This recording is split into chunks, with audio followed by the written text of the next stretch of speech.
I'm Frank Garza, and welcome to Here and Abroad, a podcast that follows the U.S. men's national team and their player pool across Europe, MLS, or wherever else they play their club football. Today, we're going to dig into Chris Richards' club situation at Crystal Palace. We'll discuss the center back's performance since joining the club, what's keeping him from getting more minutes, and what the local fans and pundits think of him. To help me do all of that, I've invited Edmund Brack to join the show. Edmund is the Crystal Palace and AFC Wimbledon reporter for the South London Press. Edmund, welcome to the show. Thank you very much for having me on, Frank. I really appreciate it. Yeah, an absolute honour to be on the podcast today. Hopefully I can provide the listeners with some sort of insight from here in South London that helps you understand a little bit how Chris Richards is getting on here in this part of the world.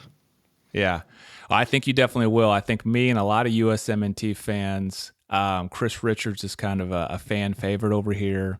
We're always wanting him to get more and more minutes at Crystal Palace, and just curious about his club situation. So super excited to talk with you about that. Let's start kind of big picture, though. I'd love to just hear what your overall thoughts are of Chris as a player and how he's contributed to the club since he's been there. I think it's been tough for Chris Richards. I probably wouldn't lie in that situation. I think he's obviously a tremendous centre back, blessed with some incredible sort of athletic ability. Roy Hodgson called him the best American centre back in his press conference the other day when describing him sort of position wise. I think the biggest task that Chris Richards has had while he's been at Selhurst Park is the fact that he's had to try and break past Joachim Andersen and Mark Gahey to try and claim one of the starting spots. There was a little brief period under Patrick Vieira where people were sort of saying, maybe we need to go to a back three to get this guy into the team. Hasn't quite worked out for him in that sort of way. Every time he's come into the team in that position, he's performed admirably. There are a run of games when Joachim Andersen was out at the back end of last season. Run of games this season as well. He's had a little chance at centre back, but can never fault his sort of performance rate, or you never look at him and think the goals have been his fault. A very, very good centre back, a very good eye for a tackle. Can perform in multiple positions as well, which has sort of come into play for him recently with Sheikh Doucouré's injury, rupturing his Achilles.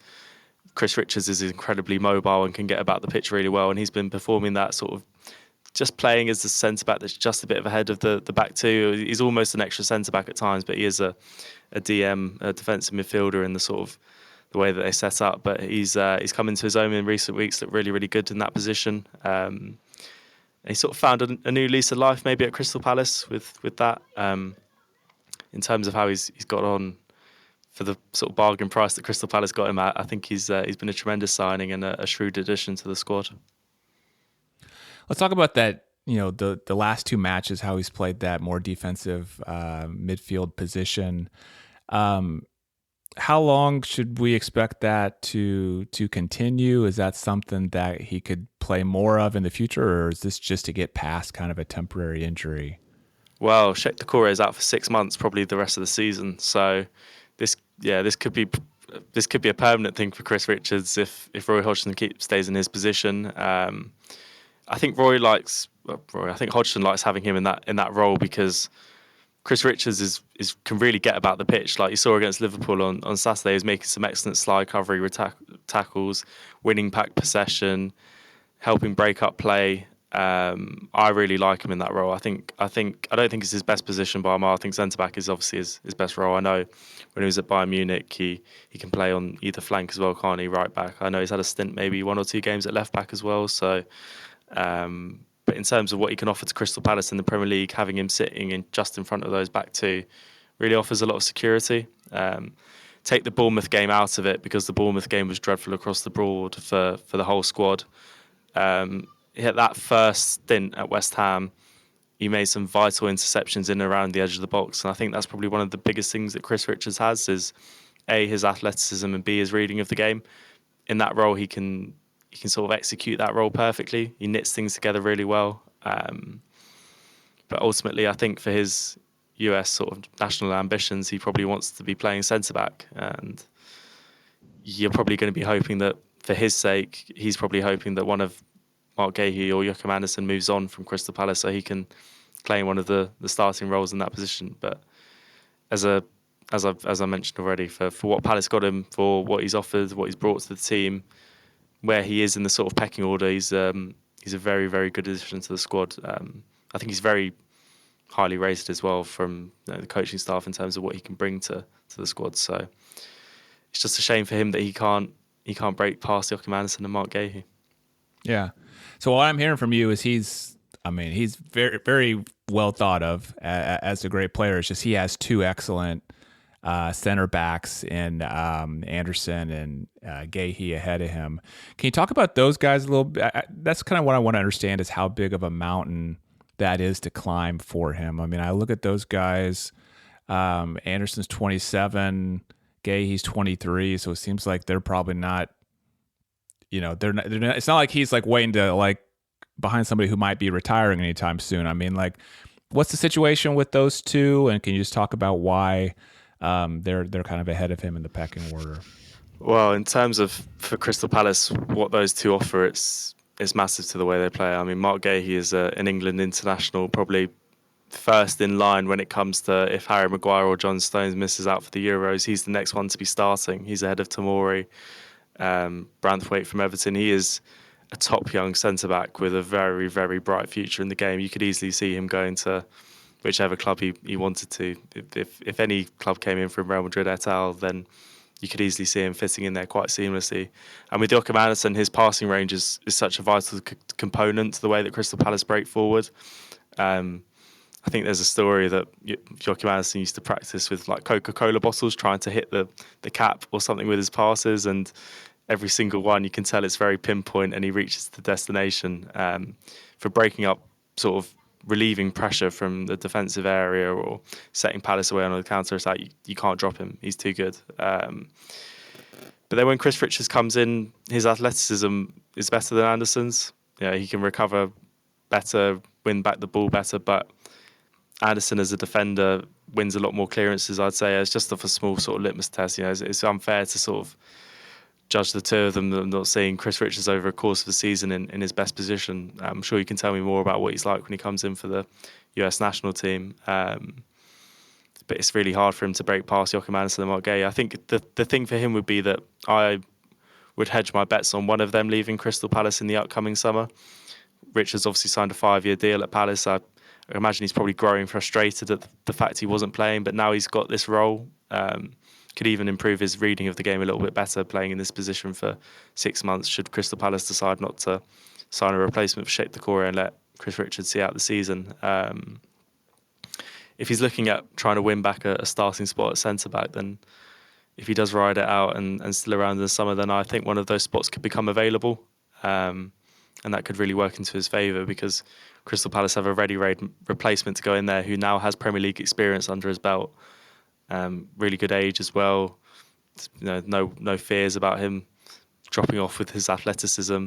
And as I mentioned, he could be a better player for what he's about to do, maybe for the next couple of months in this role. So, there's things to look forward to with him. It's just you just feel for him in some respects that you may be looking at it when he comes initially and you think, was Crystal Palace the correct club? Maybe if you were looking at, I know he got that injury before the World Cup, and one of the reasons why he wanted to come to Crystal Palace was so he could be fit and play in the World Cup. There was a very cruel injury because he was playing very well.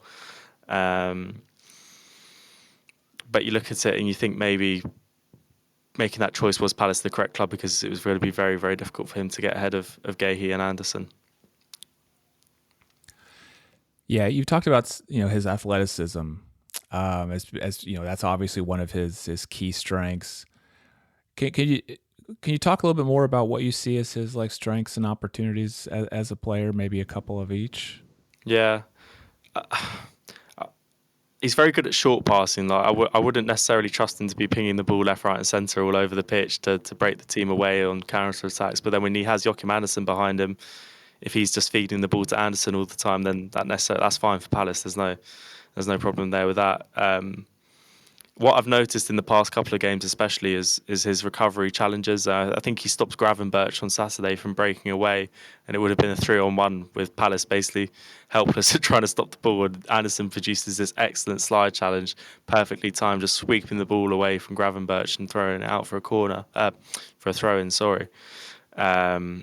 yeah, even when he's played in defence, I know he gave a penalty away against Aston Villa earlier in the season, but for me that looked like a harsh penalty to be sort of deemed as his fault. I think he executed the slide tackle perfectly, but with the way that he's jumped into the challenge, the referee deemed it negligence. I don't know, deemed it as sort of slightly rash, and Palace conceded a penalty that way. But I've never noticed him to dive into challenges, never noticed him to give away silly fouls. I know he picked up a yellow on Saturday, but playing in that role, an unfamiliar role to him, he's going to end up doing that. I like a lot about what Chris Richards can offer to this squad. He's a very good Premier League player. I'd love to see what he could do with a season of playing in that sort of centre-back role could do, and where I'd notice maybe strength and differences, because every time he comes into the squad, I remember a foot race up against Manchester United. I'm trying to think who the player was, but this player had burst away from him. It was going towards goal, and Chris Richards just somehow manages to keep up, catch him, and produce another excellent slide challenge to put the ball out for play. I think it might have been Anthony last season under Patrick Vieira. But I like, but as I've mentioned already, you feel sort of loath to criticise him in any way, because Crystal Palace picked him up for a very, very good deal. This was a kid who, I'm sure you know more than me, but coming through in America, how highly rated was he? He looked, with Bayern Munich bringing him over, they must have had huge faith in him, and he played quite a few games for them. It was a real coup for Crystal Palace to bring Chris Richards in for the price that they did. So, he's an excellent player, excellent addition to the squad. It's just he's probably not very happy that he's not playing in the role that he's trained his whole career to be in. How do you think his distribution is? How is he kind of going forward? In this new role he's playing, kind of higher up the field. What would you say there? It's tough because Crystal Palace don't actually have the best squad of players available to them at the moment. It's very sort of stodgy football is maybe the way I could put it. It's very sort of defensive first, keep the ball out of the net, and then let's see maybe if we can try and get a goal via a penalty, because we don't necessarily have many ball carriers in our squad. If Chris Richards had Michael Olise and Eberechi Eze ahead of him in every game, and he was feeding passes into those two, I think it could be really good for him. But ahead of him, he's got Jeffrey Schlupp, Will Hughes, and Jordan Ayew, three players whose immediate instinct to usually turn back inside or to look for another short pass. But when you look at his defensive side of the game in that position, it's really good, especially against someone like Liverpool, where Palace are under a lot of pressure, a lot of key passes in and around the area. Chris Richards' game reading is excellent, so he can slide in there, make an excellent block, tackle, recovery, whatever it is to try and relieve possession. I think he's going to have a chance for these next few weeks to kind of show that Palace maybe don't need to dip into the market. And he can be trusted to see out that role. It's just how long Hodgson stays in the job for, or if he's going to stay for the season. I personally hope that Roy Hodgson stays for the season. I think, given that the squad that Palace have at their disposal, I think it's remarkable we have as many points as we do. He finds ways of winning games. I know Palace haven't had a great record of late, but being in the position they are with the squad they have, the squad's regressed massively. That's probably... as I mentioned, if Chris Richards has better players ahead of him, he's going to be able to find better passes into better spaces. But at the moment, it's what everyone's working with, and Chris Richards in this makeshift role is working, I think. You mentioned a couple of times, how he must be like gutted not getting like more playing time, and I'm wondering, have there been any have you seen any of that? Does he seem to be disappointed? Does he seem to be frustrated? Have there been any rumblings about that, around the team, or is he kind of being the kind of great teammate and saying, "Hey, I'll do whatever the coach asks me to," sort of thing? Yeah, I think he's the consummate professional. I don't get any impression that he's particularly aggrieved that he's not playing, because Joachim Andersen and Mark Gahey have been phenomenal for Crystal Palace. I don't think there's any getting away from that. They are the foundation on which the team is built upon. I think many probably could have argued that he could have been given a chance at right back. I know he played that role a little bit for Bayern, did okay there, and his natural athleticism is probably better than the two right backs that Palace have at their disposal at the moment. I know Nathaniel Klein can get up the pitch, and Joel Ward's probably a better defender than all three in terms of winning clearances, but going up and down and supporting the team and making it more balanced, Chris Richards might be the best one for that position. So I'd be interested to see what he could do there. He went to right back for a few minutes against Bournemouth, looked okay, but it's hard to tell because the team were already down and chasing the game at that point. A back three is something I'd be keen to see how he did in that, because if you had Anderson in the middle, Gahey on the left and Richards on the right, you find it very hard to get past all three of those. This would be a formidable partnership. It's just Hodgson would never switch to a back five. I wouldn't see that happening. So, but even when Chris Richards first played that role of sort of just ahead of the back two in that DM defensive midfielder role against Nottingham Forest for the final 10 or so minutes, came on and did a really good job, and it gave you a lot to think about. So when Sheikh Doucouré gets that injury, Chris Richards is probably in the forefront of Hodgson's mind, thinking he's come on and done a job there. I trust him to do that in a Premier League game. I think the ultimate thing for Chris Richards is that he won Roy Hodgson's trust quite quickly. I think Roy probably took a while to win, not a while, but probably took a little bit of time to the players he'd never worked with before. He went instantly back to maybe the likes of James Tompkins, someone like that. And I think there was a game, off the top of my head, I can't remember which game it was, but there was definitely a game where one of the defenders went down and Roy Hodgson brought on James Tompkins. And then there was a game future on where Chris Richards got the chance, and ever since Chris Richards got the chance, he never looked back. He was always the first in line to be that player. So if Anderson or Gahey did ever pick up an injury in that role, he'd be the one to step in. Even with Rob Holding coming in from Arsenal, Chris Richards is still the number one deputy.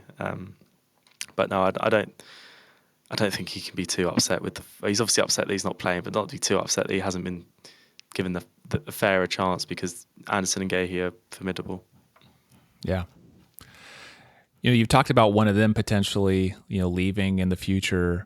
What about Chris? I mean, I know we signed this 5-year deal. Is there any chance, or do you ever hear any rumors that because he's not playing, he could go transfer somewhere else for a season or something like that? Yeah, I did a story over the summer window that Union Berlin wanted Chris Richards. I think, it was Union Berlin. I think they would have seen how well he did in the Bundesliga, and I'm sure all the Bundesliga clubs would have noticed that there's this guy, great age, who's on the bench at Crystal Palace. Why can't he come back to Germany and be a starter again? I saw he was linked with, I think it was PSV Eindhoven and Feyenoord in the not too distant past either. So, obviously he's going to want game time. He's going to want minutes. Is there a Gold Cup coming up soon, or is there another competition for the US? Well, there's a Copa America this summer. Right. Okay. So now we're like 6-7 months away from that, and so I do think he's going to be hungry for minutes. This last camp that we had 2 matches in kind of the CONCACAF Nations League quarterfinals, and he didn't play a minute. He had been starting for the USMNT, but in these last 2 games didn't even get a minute. And there's some rumblings that maybe the coach trying to send him a message that, hey, you need to get some playing time if you're gonna get back out there. I mean, that's complete speculation. Nobody said that, but that was a little odd that he got 0 minutes after he's seen so much time on the field, in the past.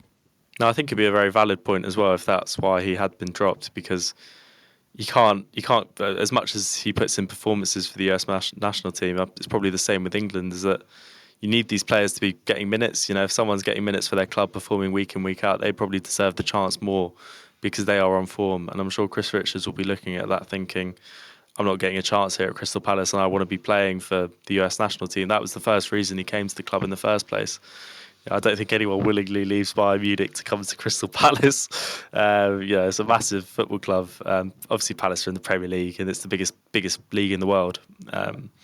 Chance to play against Manchester City on Saturday, or could be Luton Town the week after. You never know, and that's what's so great about the league. But I think his number one concern would be playing for the US national team and getting those minutes. So it wouldn't surprise me if. Well, I'd say that. A couple of weeks ago, it wouldn't have surprised me if he was looking to move on. But now, playing in this role, doing well, he's probably okay. He's probably going to see out the season potentially in that role if Palace choose not to invest. I know that Steve Parish, the owner, was talking to Amazon Prime the other day and saying that we might need to get some cover for Sheikh Doucouré in that position. But if Chris Richards keeps doing what he's doing, I'd probably suggest that they'd be looking elsewhere to try and strengthen the squad. So could work in Chris Richards' favour.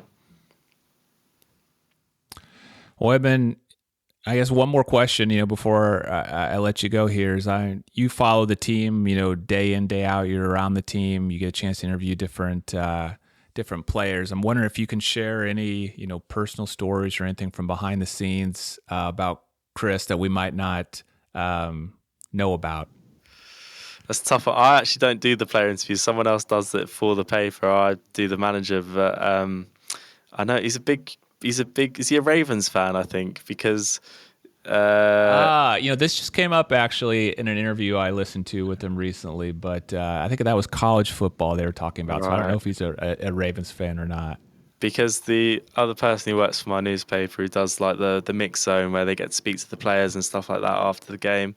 They're having a good discussion, I think, about the Baltimore Ravens hat he had on and stuff like that. So I've never heard a bad word about Chris Richards. He seems like a lovely individual. I hope for his sake that this new role that he's found at Crystal Palace helps him sort of settle into it a little bit more, and he feels a lot more comfortable being at the football club with minutes. I'm sure it's the thing for all players, isn't it? They all want to play. But he's doing very well. Everyone back in America or wherever you're listening across the world, I can assure you that Chris Richards is doing well in the position that he's found at the moment. So plenty to be optimistic about. Do you think he could do that role for the US national team? Well, there's starting to be discussions about that over here because, our number one defensive midfielder, Tyler Adams, has been out with injury now we're going on like almost a full year. And he's not expected until March. And we haven't really found kind of a true backup, for him. We've tried a couple different things. Usually they've been playing with like two holding midfielders, whereas Tyler used to be that single holding midfielder. But yeah, we'll see. I mean, I think I wouldn't bank on it.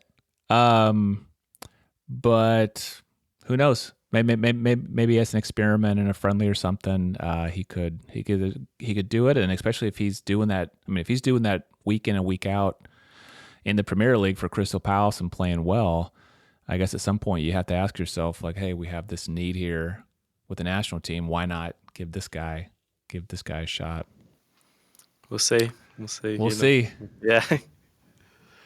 Well, Edmund, thank you so much for being on the show. I'll make sure and put links in the show notes to your X account, which is at Edmund Brack, and also to your work at the South London Press. But before I let you go, any final thoughts you'd like to share?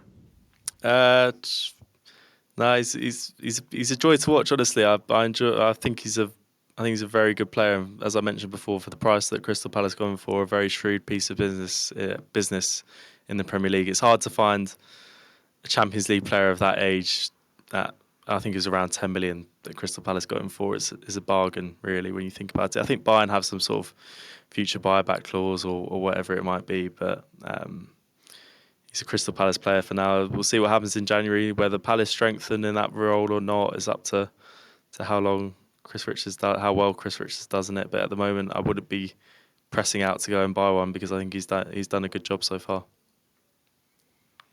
Well, thank you. Yeah, this conversation has helped me kind of understand how much he's appreciated, over there, and how highly he's regarded. So thank you for that. Pleasure. Edmund, thanks again for joining the show, and thanks to everyone for listening to Here and Abroad. If you enjoyed the episode, please share it with a fellow USMNT fan. I'm Frank Garza. You can follow me on X at FrankGarza007, and I'll be back next week with a new episode.